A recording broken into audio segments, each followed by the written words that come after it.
আসসালামু আলাইকুম রহমতুল্লাহি ওবরাকাতু ইন্নাল হামদুলিল্লাহ ওয়াসসালাতু ওয়াসসালামু আলা রাসূলিল্লাহ ওয়া বা'দ।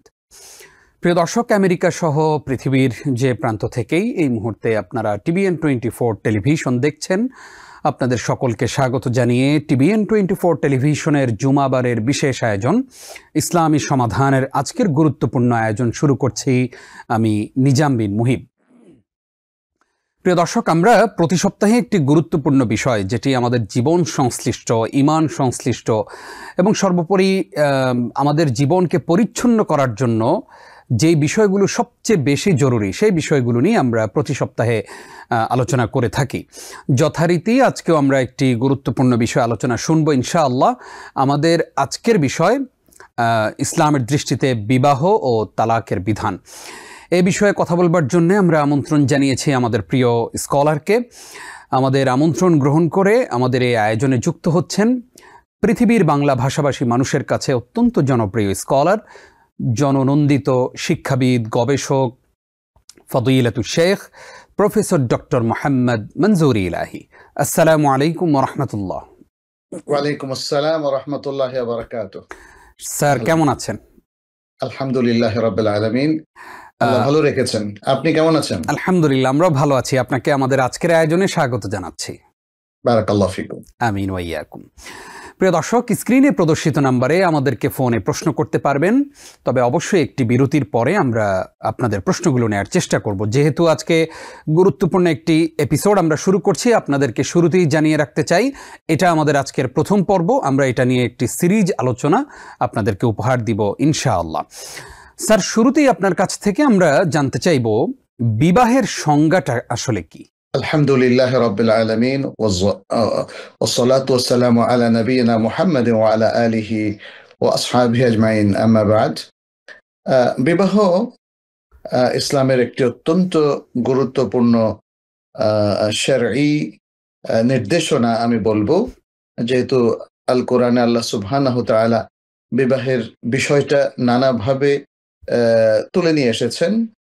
বিশেষ করে বিভিন্ন সূরাতে বিবাহর ব্যাপারটা এসছে। যেমন আল্লাহ সুবহানাহু ওয়া তাআলা বলছেন, ওয়া আনকিহুল আয়ামা মিনকুম ওয়াস-সালিহিনা মিন ইবাদিকুম ওয়া ইমাইকুম। এভাবে আরো বেশ কিছু নির্দেশনা সূরাতুন নিসার মধ্যে আল্লাহ সুবহানাহু ওয়া তাআলা উল্লেখ করেছেন এবং তিনি বলেছেন, ফানকিহু মা তাবা লাকুম মিনান নিসাই মাতনা ওয়া থুলাথা ওয়া রুবা। এভাবে বিবাহের যে নির্দেশনাটা এসেছে তাতে বোঝা যায় এটা শারঈ একটা নির্দেশনা। এখন আপনি প্রশ্ন করেছেন বিবাহ কাকে বলা হয়। বিবাহ হচ্ছে একজন পুরুষ ও নারীর মধ্যে ইজাব এবং কবুলের মাধ্যমে সংগঠিত একটি আকদ বা চুক্তি, যেটাকে আকদুল কেরান বলা হয়। এবং এর জন্য আরো কিছু সুনির্দিষ্ট শর্ত রয়েছে, যেই শর্ত পূরণ সাপেক্ষে শরিয়ত নারী পুরুষের বন্ধনকে একটি স্বীকৃত বন্ধন হিসাবে ঘোষণা করে এবং এর মাধ্যমে একজন পুরুষ তিনি স্বামী হন এবং একজন নারী তিনি স্ত্রী হিসাবে বিবেচিত হন। একটা সমাজে, একটা রাষ্ট্রে এ বন্ধন বৈধ একটি বন্ধন হিসাবে স্বীকৃত হয়। ফলে তাদের যে সকল সন্তান হয় তারাও বৈধ সন্তান হিসাবে ইসলামে এবং পৃথিবীর যে কোনো রাষ্ট্রে অথবা যে কোনো ভূখণ্ডে বৈধ সন্তান হিসাবে স্বীকৃতি লাভ করেন। জি, আমরা বিবাহের সংজ্ঞা জেনে গেছি। আমরা এবার জানতে চাইব কোরআন এবং সুন্নাহতে বিবাহটাকে কতটা গুরুত্ব দেয়া হয়েছে। আমরা কোরআনের দুটো আয়াত আপনাদের সামনে উল্লেখ করেছি। একটা হচ্ছে পুরুষদেরকে আল্লাহ সুবহানাহু ওয়া তাআলা বলছেন, ফানকিহু মা তাবা লাকুম মিনান নিসা, নারীদের মধ্যে যাদের তোমাদের পছন্দ হয় তোমরা তাদেরকে বিবাহ করো।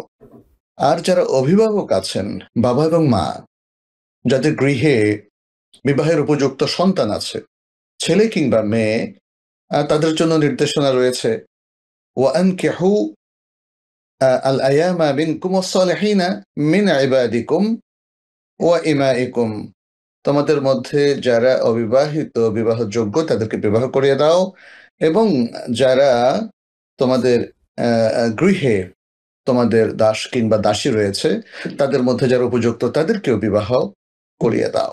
এটা গেল একটা।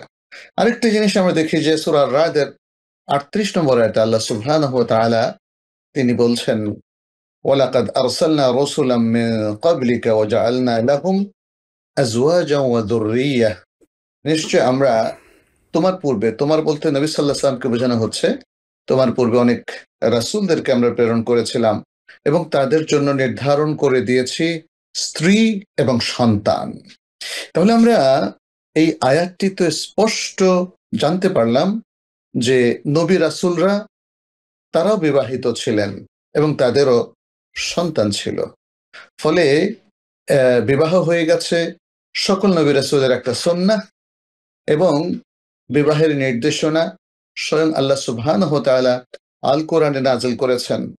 বিবাহের উদ্দেশ্য নিয়ে কোরআন কথা বলেছে, যেটাকে বলা হয় ইহসান, মানুষের চরিত্রকে পরিচ্ছন্ন রাখা, যেন সে কোনো জেনা, ব্যভিচার কিংবা অন্য কোনো যৌন সম্পর্কে, বিবাহ বহির্ভূত কোনো যৌন সম্পর্কে সে লিপ্ত না হয়, বরং নিজেদের আখলাককে তারা যেন অত্যন্ত সুন্দর রাখে।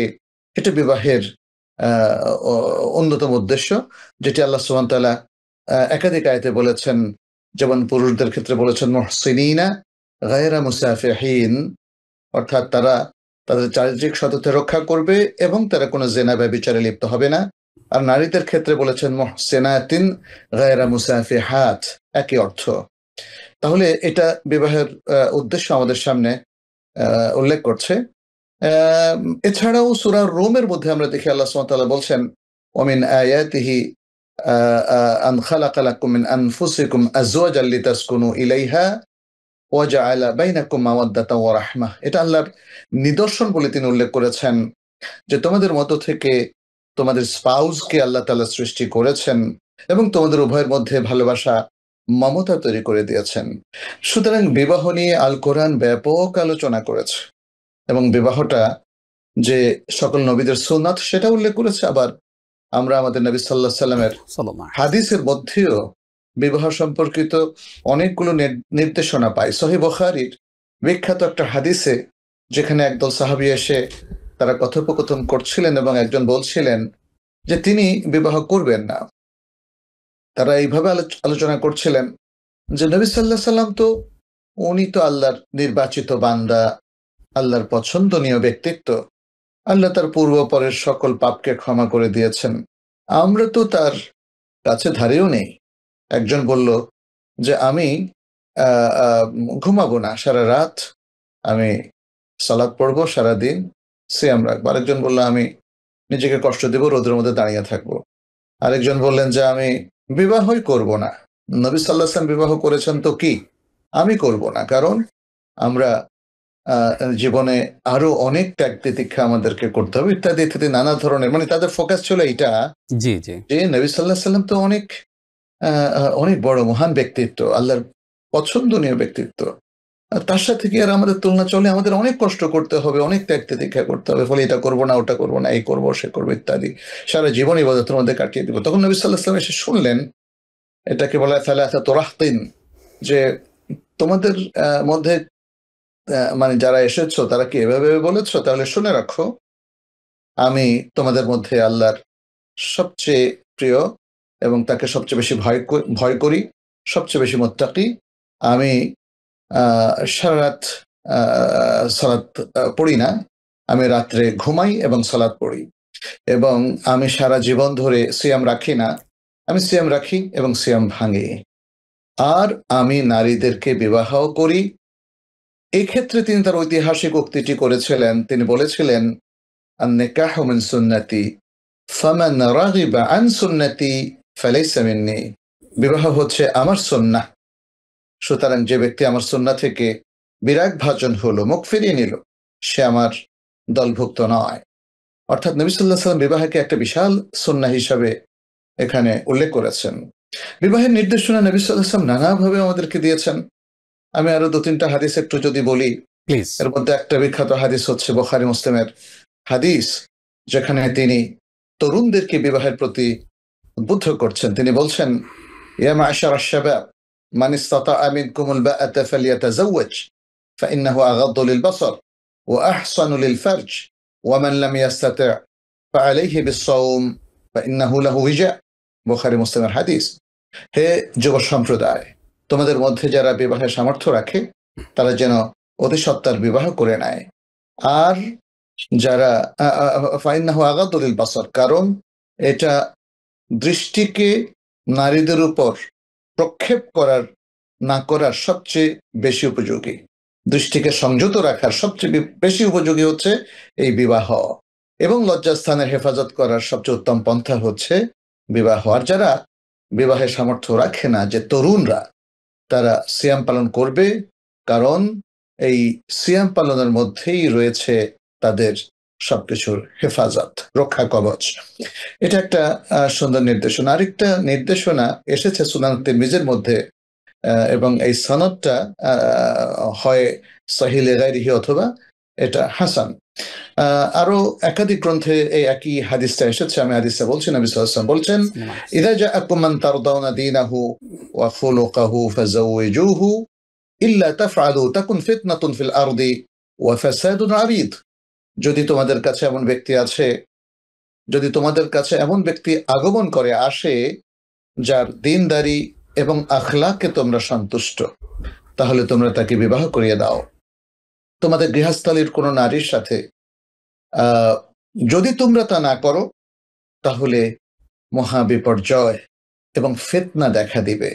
সারা বিশ্বে জেনা, ব্যভিচারে এবং যৌন বিকৃতিতে ভরে যাবে। এখানে ফিতনা বলতে সেটাই বোঝানো হচ্ছে। অতএব বিবাহের মর্যাদা এই ডিসকাশন থেকে আমার কাছে মনে হয় অত্যন্ত গুরুত্বপূর্ণ একটি স্থান দখল করে আছে ইসলামের ইতিহাসে, ইসলামের আহকামের মধ্যে, ইসলামী জুরিসপ্রুডেন্সের মধ্যে। বিবাহ আমাদের একটা সামাজিক বন্ধন, বাট সামাজিকের চাইতে গুরুত্বপূর্ণ হলো এটি একটি শরঈ বন্ধন। ফলে ইসলামী শরিয়তের নীতিমালার আলোকেই মুসলিমদেরকে বিবাহ বন্ধন সম্পন্ন করতে হবে। আমরা ব্যাখ্যামূলক আলোচনা শুনতে পেলাম, আলহামদুলিল্লাহ। আশা করি আমাদের দর্শকরা উপকৃত হচ্ছেন, এবং খুবই গুরুত্বপূর্ণ এপিসোড যারা এই মুহূর্তে দেখছেন এবং যারা পরবর্তীতে আমাদের সঙ্গে যুক্ত হবেন, আমরা বলবো যে আমাদের ইউটিউব চ্যানেলে TBN 24 এর চ্যানেলে এই আলোচনাটি থাকবে এবং আপনারা সেখান থেকে দেখে নেবেন ইনশাআল্লাহ। স্যার, এবার আমরা জানতে চাইবো যে একজন পুরুষ কোন কোন যোগ্যতা থাকলে তিনি বিবাহ করতে পারবেন, কোন কোন যোগ্যতা অর্জন করতে না পারলে তিনি কখনো বিবাহ করবেন না। ধন্যবাদ আপনাকে। আমাদের যে হাদিসটা আমরা উল্লেখ করলাম, নবী সাল্লাল্লাহু আলাইহি ওয়াসাল্লাম তরুণকে বা তরুণদেরকে বিবাহের প্রতি উদ্বুদ্ধ করেছেন, নির্দেশনা দিয়েছেন। সেখানেই তাদের ইস্তাতাআতের কথা বলা হচ্ছে। ইস্তাতা মানে সামর্থ্য। জি। কোন কোন যোগ্যতা থাকলে একজন পুরুষ, একজন তরুণ, সে বয়স্ক হোক বা মধ্যবয়সী হোক, ইভেন তরুণ বয়সী হোক, তার সামর্থ্য আছে বলে আমরা ধরে নেব এবং তার বিবাহ করাটা উচিত হবে। সামর্থ্য বলতে এখানে প্রথমেই সুস্থ দেহ এবং সুস্থ মনের কথা বোঝানো হয়। অর্থাৎ সে শারীরিকভাবে সুস্থ, সে একজন নারীর সাথে সংসার করা, দাম্পত্য সম্পর্ক স্থাপন করতে সে সক্ষম, এটা হলো প্রথম। দ্বিতীয় হচ্ছে সে মানসিকভাবে অসুস্থ, কারণ আজকাল আমরা অনেক মেন্টাল হেলথের রোগী দেখি, ফলে তাদের জন্য দাম্পত্য সম্পর্ক স্থাপন করাটা আসলেই সমস্যা। এবং সেক্ষেত্রে কতটুকু সমস্যা থাকলে সে সামর্থ্যহীন হবে, এগুলো একটা পরীক্ষা নিরীক্ষা করে দেখার বিষয়। এবং বিশেষ করে ক্রনিক ডিজিজ যদি কারো থেকে থাকে, দৈহিক অথবা মানসিক, এটা আলোচনায় আনতে হবে। এটা ঢেকে বা গোপন রেখে বিবাহ করা বা করানো এটা উচিত হবে না। তাহলে আমরা বলবো একজন সাউন্ড হেলথের একজন মানুষ, যার দেহমান দুটোই ভালো অবস্থায় আছে, বিবাহের জন্য তিনি উপযুক্ত। দ্বিতীয় সামর্থ্য হচ্ছে তার অর্থনৈতিক সামর্থ্য, কারণ বিবাহ শুধুমাত্র একটা সামাজিক বন্ধন বা শরঈ বন্ধন নয়, এটা একটা দায়িত্ব বটে। একজন ব্যক্তি যখন বিবাহ করবেন, পুরুষ, তখন এই সংসারের যাবতীয় খরচ তাকে বহন করতে হবে।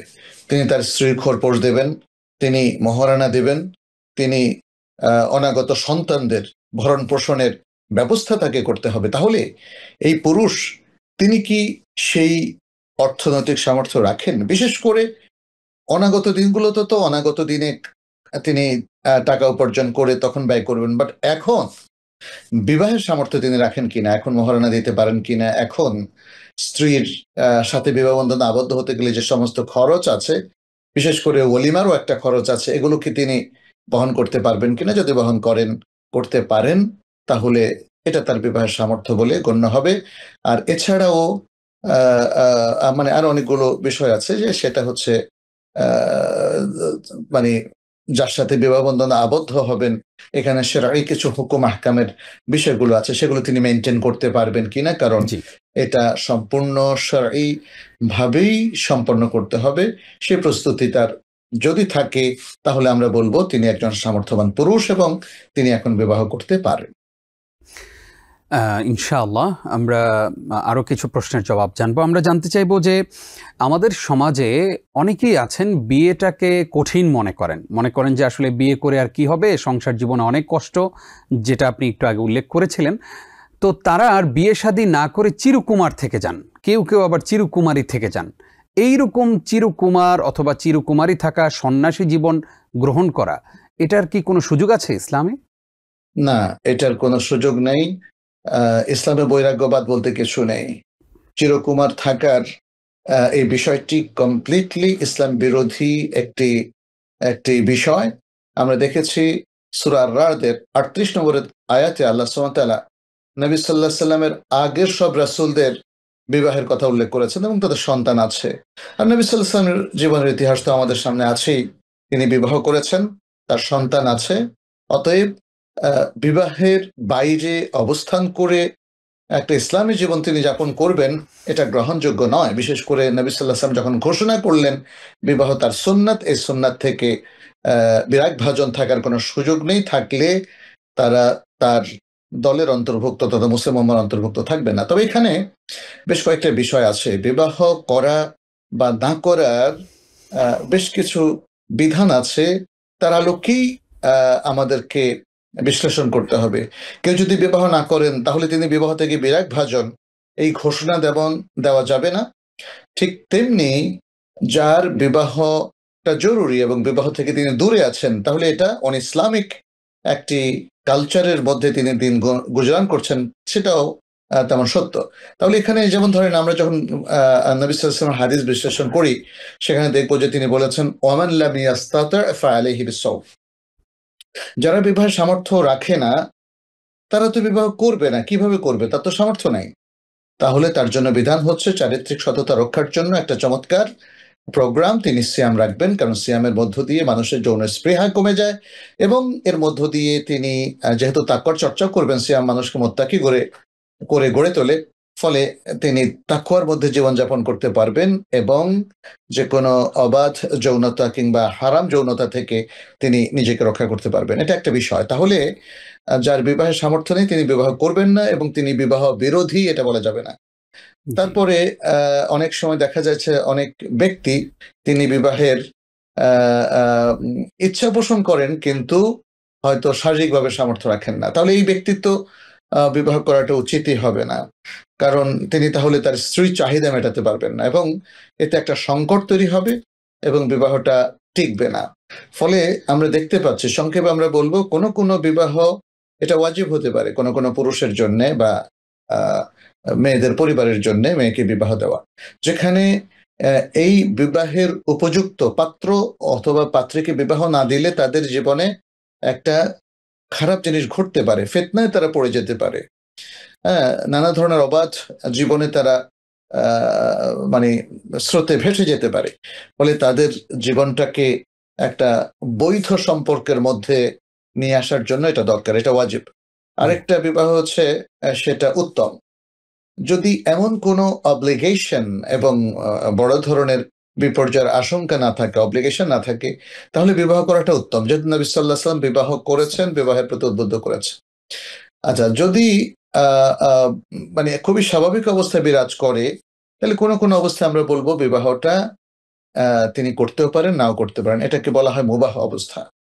বিবাহে যদি নানা সংকট তৈরি হয় এবং এখনো তিনি পূর্ণ সমর্থবান হন নাই তাকে মা বাবার উপর ডিপেন্ড থাকতে হচ্ছে, বা তার আরো কিছু সমস্যা আছে যেটা সলভ হয় নাই, তাহলে এই অবস্থায় বিবাহ করাটা যেতে পারে, কিন্তু মাকরুহ।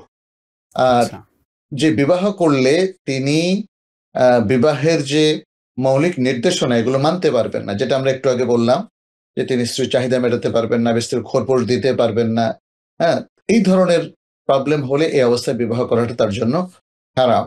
তাহলে আমরা বিবাহের কয়েকটা হুকুম দেখলাম, কখনো সেটা হারাম যদি এটা খুব রেয়ার একটা সিচুয়েশন, কখনো মাকরুহ এটাও মোটামুটি রেয়ার, আর বাকি বিবাহ করার বিষয়টাই অধিক প্রযোজ্য। আবার বিবাহ ওয়াজিব কারো কারো ক্ষেত্রে সেটা জি। হতে পারে, সেটা অনেক লোকের ক্ষেত্রে হতে পারে, কিন্তু বাকি সিচুয়েশন গুলোতে এটা রেকমেন্ডেড। আশা করি আমাদের দর্শকরা খুবই চমৎকার একটি আলোচনা এবং সমসাময়িক জীবন ঘনিষ্ঠ আলোচনা উপহার পাচ্ছেন। আমরা আরও আলোচনা এবং প্রশ্ন উত্তরে যাব ইনশাআল্লাহ, তবে ছোট্ট একটি বিরতির পর।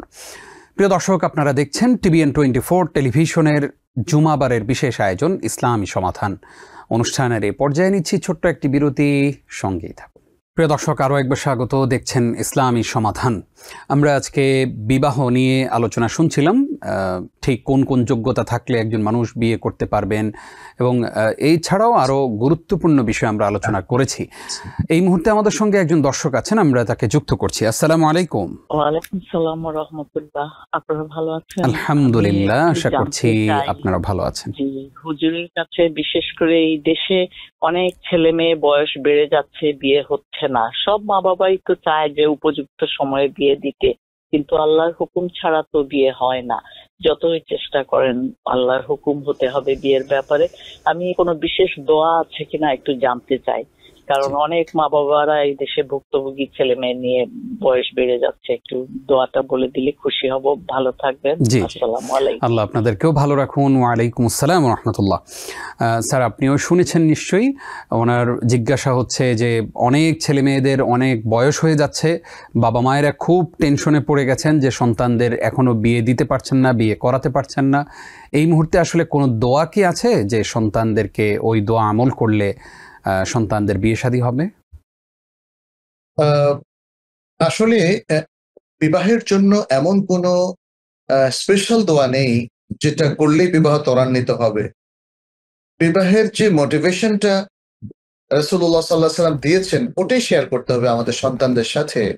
বিশেষ করে যারা বিবাহ উপযুক্ত অথবা বিবাহ উপযুক্তা মেয়েরা আমাদের সংসারে আছে, তাদের সাথে এটা ডিসকাস করতে হবে, তাদেরকে রাজি করানো। এটা একটা দিক। অনেকে রাজি, আমি বুঝতে পেরেছি যে সমস্যাটা হচ্ছে এই জায়গায়, বিবাহটা কেন জানি হয়ে উঠছে না। প্রস্তাব আসছে, ঘরে যারা বিবাহের উপযুক্ত পুরুষ অথবা মহিলা রয়েছে, ছেলে অথবা মেয়ে রয়েছে, তারাও রাজি, বাট হয়ে উঠছে না।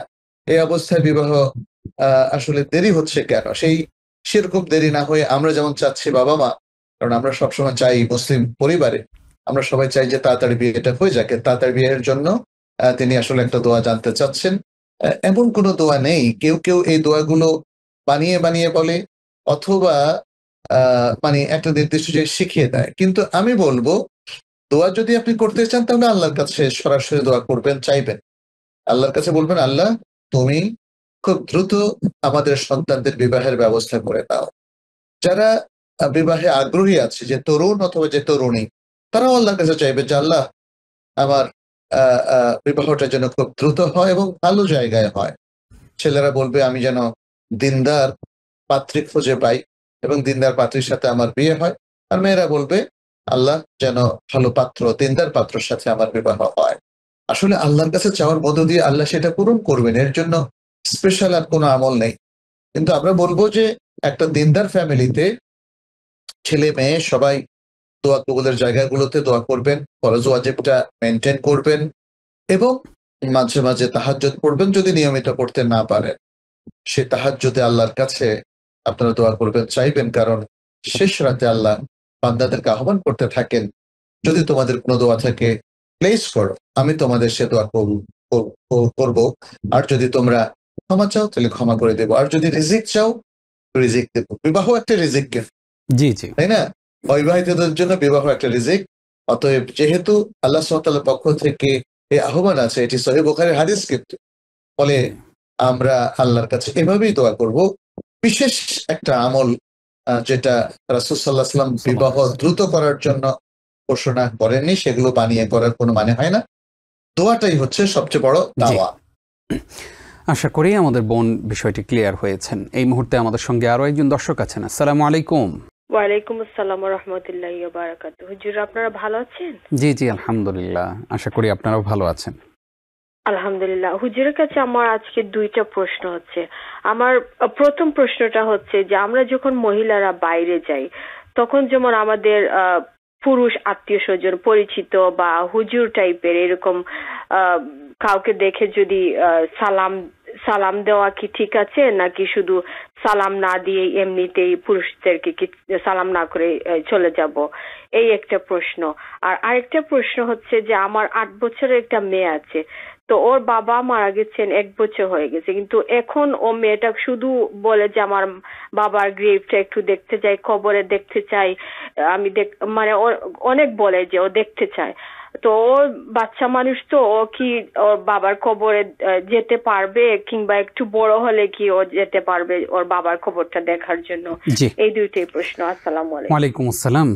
স্যার, ওনার প্রথম প্রশ্ন ছিল যে মহিলারা যখন বাহিরে যান তখন পরিচিত লোকজন যারা গায়রে মাহরাম পুরুষ, তাদেরকে বিশেষ করে অনেক স্কলারের সাথে অনেক সময় রাস্তাঘাটে দেখা হয়ে যায়, তাদেরকেও কি মহিলারা সালাম দিতে পারবেন, নাকি সালাম না দিয়ে চলে যাওয়া উত্তম? পরিচিত মানুষ অথবা বিশিষ্ট আলেমে দ্বীন যাদের প্রতি তিনি শ্রদ্ধা পোষণ করেন, ওস্তাদ সমতুল্য, তাদেরকে সালাম দিতে কোনো অসুবিধা নেই। কিন্তু মেয়েরা অপরিচিত কোনো মাহরাম ব্যক্তিকে সালাম দেবে না, এটাই বিধেয়। কারণ কোরআনে আমরা যেটা দেখি, পুরুষদের সাথে এমন ভাবে যেন কথা বলা না হয় অথবা এমন ভাবে আচরণ করা না হয় যাতে কোনো পুরুষ তার প্রতি আগ্রহী হয়ে পড়তে পারে।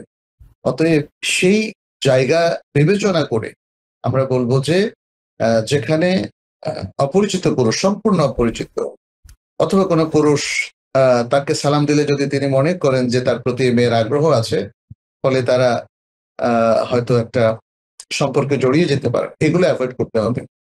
আর অন্য ক্ষেত্রে আমরা আলেমদেরকে কিংবা বিশিষ্ট ব্যক্তিদেরকে, লোকাল যারা পরিচিত, চাচা বয়সের, দাদা বয়সের মানুষ পরিচিত, যাদেরকে চিনি, তিনিও আমাদেরকে চেনেন, তাদেরকে সালাম দিতে কোনো সমস্যা নেই। তার দ্বিতীয় প্রশ্নটি ছিল যে ওনার মেয়ের বয়স 8 বছর এবং 1 বছর আগে ওনার স্বামী মারা গেছে। এই যে বাচ্চাটির বাবা মারা গেল, সে তার বাবাকে সবসময় দেখতে চায়। এখন একে তো হচ্ছে মেয়ে মানুষ, সে কি তার বাবার কবরে যেতে পারবে?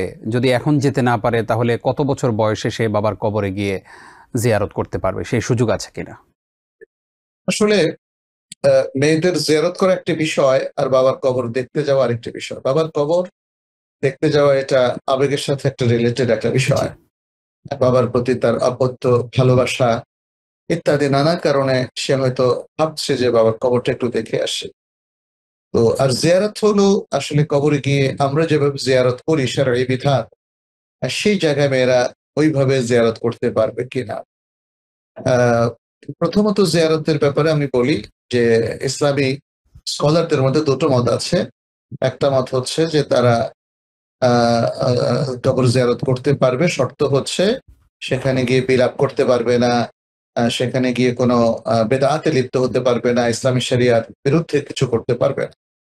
আরেকটা মত হচ্ছে না, মেয়েরা জিয়ারত করতে পারবে না, যেহেতু রাসূল সাল্লাল্লাহু আলাইহি ওয়াসাল্লাম বলেছেন লাআন আল্লাহু যুওয়ারাতিল কুবুর, যারা অধিক কবর জিয়ারত করে তাদেরকে আল্লাহ লাআনাত করেছেন। তাহলে এখানে ওটাও একটু ইখতিলাফ, তাহলে বেশি কবর জিয়ারত করা যাবে না, অল্প করা যাবে কিনা।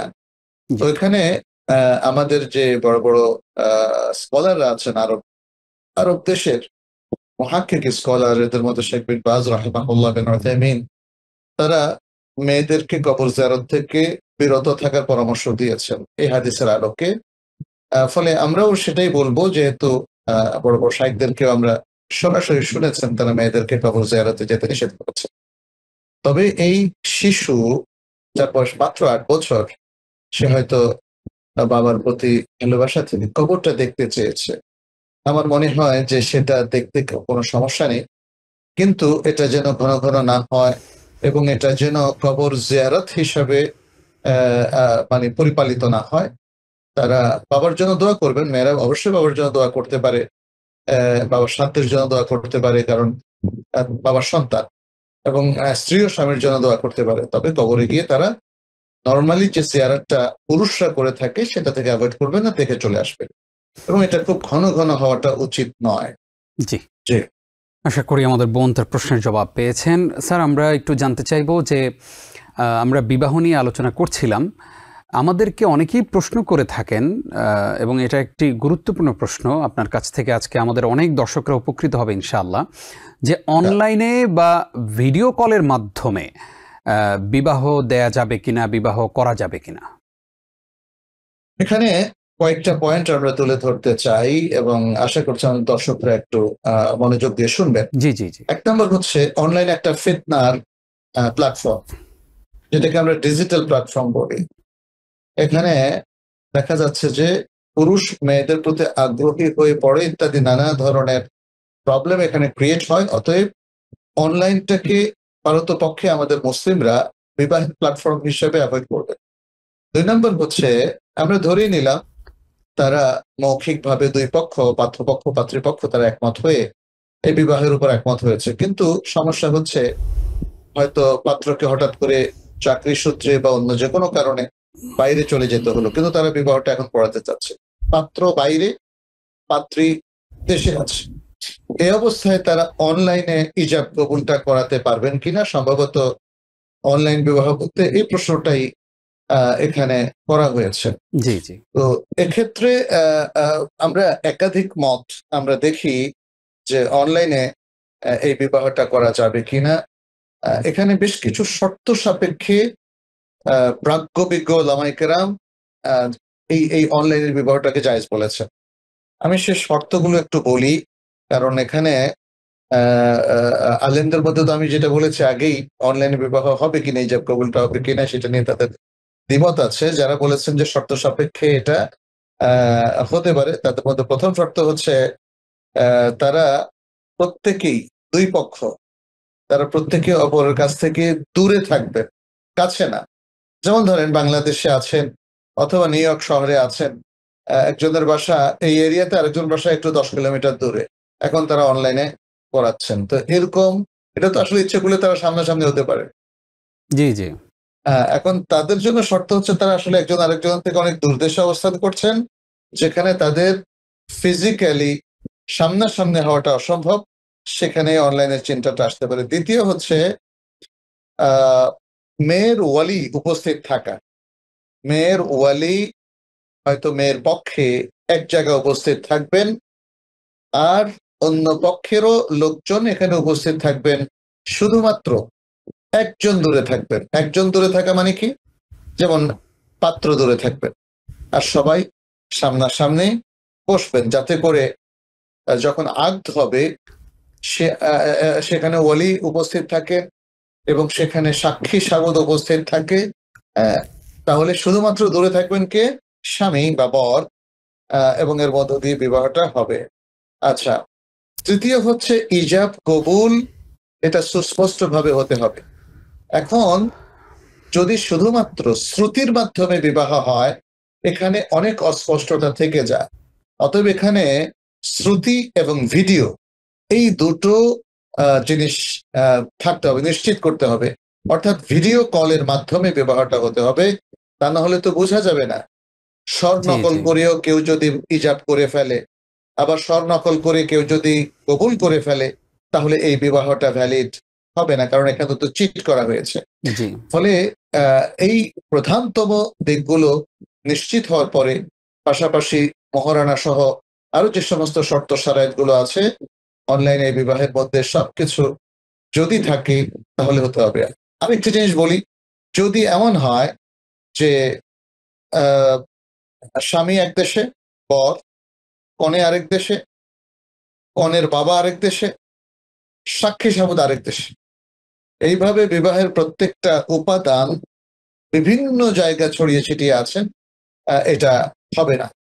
এটা হবে না, যদিও হয়তো প্রশ্ন অনেকে তুলতে পারেন যে ভিডিও কলে তো এখন সবই দেখা যাচ্ছে, তাহলে যদি একজন দূরে থাকলে হয় তাহলে সবাই দূরে থাকলেও হবে, এরকম একটা প্রশ্ন আসতে পারে। বাট এখানে আসলে নানা ধরনের অস্পষ্টতা এবং কিছু চিটিং অথবা ধোঁকাবাজি প্রতারণা সংযুক্ত হয়ে যাওয়ার সম্ভাবনার কারণে শরিয়া আসলে মানে এটা যেহেতু একটা ইজতিহাদি ব্যাপারও, শরিয়া এখানে অ্যালাউ করবে না বলেই আমাদের কাছে প্রতীয়মান হয়। আমরা শুধু বলবো যে কোনো একজন বর অথবা কনে তারা অনলাইনে থাকতে পারবে, বাকি সবাই সামনাসামনি থেকে পুরো আগদ অনুষ্ঠান সম্পন্ন করতে হবে, তাহলে বিবাহটা হবে। আর চেষ্টা করতে হবে যদি অনলাইন না করে সরাসরি উপস্থিত থেকে বিবাহটা করা যায়, সেটা যদি কোনো কারণে জরুরি অবস্থার কারণে সম্ভব না হয়, শুধু তখনই এক ব্যক্তি দূরে থাকা এবং অনলাইনে থাকা শর্তে ভিডিও কলের মাধ্যমে বিবাহ হতে পারে। অনেক গুরুত্বপূর্ণ একটি প্রশ্নের জবাব জানানোর জন্য শেখ আপনাকে ধন্যবাদ জানাচ্ছি। আমাদের আজকের পর্বের সর্বশেষ প্রশ্ন, যে বিয়ের ক্ষেত্রে দেনমোহরের পরিমাণটা কত হবে এবং সেটা কি স্বামীর আয় রোজগারের উপর ভিত্তি করে হবে, নাকি মেয়েরা ডিমান্ড করবে যে 10 লাখ টাকা না হলে এখানে বিয়ে হবে না, ওই রকম একটা ডিমান্ডের জায়গা থেকে? আজকালকে তো অনেক ডিমান্ড করা হয়, ওইটা কি ফুলফিল করা স্বামী বাধ্য কিনা বা ছেলে বাধ্য কিনা, পরিমাণটা কত হবে? এখানে আমরা দেখি যে মহারণের বিষয়টা আল কোরআনে এবং আস-সুন্নাহ দুইখানে ব্যাপক আলোচনা হয়েছে। সূরাতুন নিসার 4 নম্বর আয়াতে আল্লাহ তাআলা বলছেন, ওয়া আতুন নিসা সাদাকাতিহিন্না নিহলা, নারীদেরকে তাদের মহারানা, এখানে সাদাকাত এটা মহারানার আরেকটা নাম আরবিতে সাদাকাত, সেটি প্রদান করো, তাদের মহারানা প্রদান করো, নেহলা স্বেচ্ছায়। আচ্ছা, এখানে ওয়াতু আন-নিসা সাদাকাতিহিন্না নিহলা, ইমাম ইবনে জারীর আত-তাবারি তার তাফসীরের মধ্যে বলেছেন যে এই যে নির্দেশ আল্লাহ বলছেন ওয়াতু আই ওয়াআতু আন-নিসা মুহুরাহুন্না সাদাকাতিহিন্না মুহুরাহুন্না, এখানে নেহলা বলতে তিনি বলতে চাচ্ছেন আতিয়া ওয়াজিবা ওয়া ফারিদা লাজিমা, অর্থাৎ এটা একটা জরুরি এবং ওয়াজিব একটা অনুদান।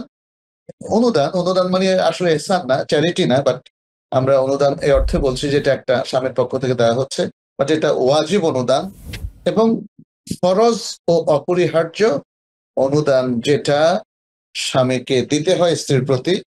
আর এখানে আমরা দেখি যে আরো একটা আয়াতে আল্লাহ সুবহানাহু ওয়া তাআলা বলছেন, যেখানে সূরাতুন নিসা 24 নম্বর আয়াত, ফাআতুহুন্না উজুরাহুন্না ফারিদা, তাদেরকে তাদের যে উজুর মানে মোহর বা সাদাকাত এটা তাও এটা ফরজ, দেওয়াটা ফরজ, ফরিদা স্পষ্ট করে উল্লেখ করা হয়েছে।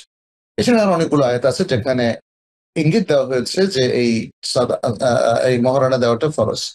আর যখন পরিমাণটা কত, পরিমাণটার ব্যাপারে ওলামায়ে কেরাম অনেক ইখতিলাফ করেছেন। কে বলেছেন যেহেতু এখানে স্বামী এবং স্ত্রীর মধ্যে একটা সম্পর্ক এবং স্বামী স্ত্রীর সাথে মিলিত হওয়ার মতো একটা অনুমতি পাচ্ছে, অতএব এখানে তার মিনিমাম হচ্ছে মানে সেখানে মানে এর একটা মিনিমাম পরিমাণ নির্ধারণ করা হয়েছে। সেই পরিমাণটা কি এখানে ওলামায়ে কেরাম অনেক আসলে গবেষণা করেছেন। কেউ বলছেন একটা যে পরিমাণ সম্পদ চুরি করলে একজনের হাত কাটা যাবে কিংবা তার যে চুরির শাস্তি সেটা প্রযোজ্য হবে, তাহলে সেই পরিমাণ সম্পত্তি এখানে মহর হিসাবে ধার্য হবে। সেটা কি, সেটা 10 দিরহাম হতে পারে, 10 দিরহাম হতে পারে। এটা একটা অভিমত ওলামায়ে কেরাম। আর নবী সাল্লাল্লাহু আলাইহি সাল্লামের যে হাদিসগুলো আমরা পাই সেখানে দেখি যে তিনি আসলে 10 দিরহামের কথা এখানে নির্ধারণ করেন নাই, এটা ওলামায়ে কেরামের একটা ইজতিহাদ। কিন্তু যেটা তিনি বলেছেন সেটা হচ্ছে এটা আরাক গাছের একটা কাণ্ডও যদি হয় তবুও মহারানা নির্ধারণ করতে হবে। এবং একটা হাদিসে এসেছে নবী সাল্লাল্লাহু আলাইহি ওয়াসাল্লাম বলেছেন, বিমা মাআকা মিনাল কোরআন, তোমার কাছে যে কোরআনের সূরাগুলো মুখস্থ আছে এগুলো তুমি তোমার স্ত্রীকে শিখিয়ে দেবে, তাহলে এটা হবে মহারানা। তাহলে কোরআন শিখানো এটার একটা বাজার মূল্য আছে। কেউ যদি বলে যে আমার স্ত্রীকে আমি উমরা করাবো, এটারও তো একটা খরচ আছে, তাই না? তাহলে সেটা মহারানা হতে পারে। হজ করাবো, এটা মহারানা হতে পারে। 1 ঘন্টা জমি দেব, যে জমির বাজারে একটা মূল্য আছে, এটা হতে পারে। মুদ্রা কথা হলো কম হোক বেশি হোক মহারানা এটা নির্ধারিত হতে হবে। এখন স্ত্রী পক্ষ কি মহারানা নিয়ে বার্গেন করতে পারবে? হ্যাঁ, উত্তর হচ্ছে পারবে। কারণ মেয়েদের একটা সামাজিক মর্যাদা আছে। মহারানা যেন মেয়েদের সামাজিক মর্যাদাকে ক্ষুণ্ণ না করে, পুরুষদেরকে সেটা খেয়াল রাখতে হবে। আবার এটাও খেয়াল রাখতে হবে, পুরুষদের একটা সামর্থ্যের ব্যাপার আছে। তাহলে কোনো নারীর সামাজিক মর্যাদা রক্ষা করে কোনো পুরুষ যদি মহারানা দিতে অক্ষম হয়, তাহলে তিনি এখানে বিয়ে করবেন না। তবে মেয়ে পক্ষ যদি অথবা মেয়ে নিজে যদি বলে যে আমার এত মহারানার দরকার নেই, যেহেতু এই পুরুষ একজন কোয়ালিফাইড মানুষ, অতএব আমার যে সামাজিক মর্যাদা অনুযায়ী মহারানা নির্ধারিত, কারণ এটা তার চাচাতো ভাই, অন্যান্য বোন, তাদের বিবাহ ঠিক যতটা মহারানা হয়েছে, এতে তার একটা সামাজিক মর্যাদা নির্ধারিত হয়ে যায়। এখন সে যদি বলে না, আমি এর থেকে কম হলেও চলবে, আমি একজন ভালো মানুষ পর হিসাবে পেতে চাই, তাহলে এই ধরনের, এটাকে বলে তানাজুল, এই ধরনের ছাড় দেওয়া, এটা ইসলামে আছে, এতে কোনো সমস্যা নেই। তবে স্বাভাবিক অবস্থায় ছেলে পক্ষ মেয়েদের মর্যাদা রক্ষা করার প্রাণান্তকর চেষ্টা করবে, আর মেয়ে পক্ষ ছেলের সামর্থ্যের দিকটা লক্ষ্য করবে। আর কোনো কোনো ক্ষেত্রে যদি এমনটা হয় যে নগদ দিতে অসুবিধা হচ্ছে, তাহলে কিছু বাকিও রেখে দেওয়া যাবে। তবে যখনই সেটা দিতে পারবে, দ্রুত মহারানা পরিশোধ করতে হবে। এতটুকুই আর কি। জাযাকাল্লাহ খাইর। স্যার, আমরা আজকে অনেক গুরুত্বপূর্ণ বিষয় জেনেছি। আমরা আমাদের দর্শকদেরকে জানিয়েছিলাম যে আমরা একটি সিরিজ আলোচনা বিবাহ এবং তালাক নিয়ে আলোচনা উপহার দিব। ইনশাআল্লাহ আগামী সপ্তাহে আমরা বাকি আলোচনা আপনার কাছ থেকে আমরা আমাদের দর্শকদেরকে উপহার দিব বলে প্রত্যাশা করছি। আপনি কষ্ট করে আমাদেরকে সময় দেওয়ার জন্য অনেক অনেক শুকরিয়া। প্রিয় দর্শক, এতক্ষণ যারা আমাদের সঙ্গে ছিলেন আপনাদেরকেও ধন্যবাদ জানিয়ে শেষ করছি আজকের আয়োজন। আপনারা দেখছিলেন TBN 24 টেলিভিশনের জুমাবারের বিশেষ আয়োজন ইসলামী সমাধান। আগামী পর্ব দেখবেন, সেই প্রত্যাশায় বিদায় নিচ্ছি। নিজাম বিন মুহিব। আসসালামু আলাইকুম ওয়া রাহমাতুল্লাহি ওয়া বারাকাতুহু। TBN 24 টেলিভিশন দেখতে আজই কল করুন 7187776556। লগ ইন করুন www.totalcablebd.com। নিউ ইয়র্ক থেকে সম্প্রচারিত TBN 24 টেলিভিশন বিশ্বজুড়ে বাঙালির কণ্ঠস্বর।